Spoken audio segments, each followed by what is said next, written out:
Hi, kamusta? So ito nga, tinry ko na itong scratch it na 'to, malay mo manalo tayo 'di ba? Kasi nakakainggit yung mga nananalo sa lotto. Although itong mga 'to is ano lang naman parang, pang nakakatuwa lang. Kasi dati nanalo kami dito kahit ₱50 nga lang pero 'di ba at least yung ₱20 mo naging ₱50 pero after that hindi na uli kami nanalo. Although hindi naman kami kasi araw-araw bumibili 'pag nasa mall.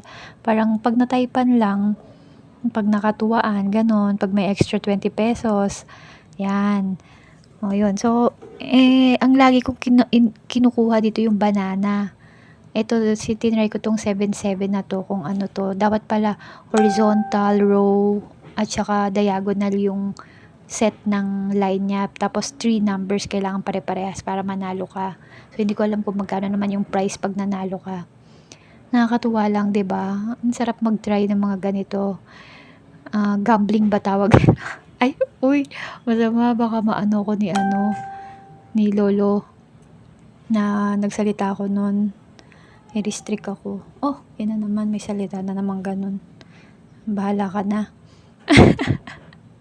O basta yun na yun. Minsan try nyo. Nakakatuwa. Malay mo manalo kayo, 'di ba? Masaya kaya. Okay, bye!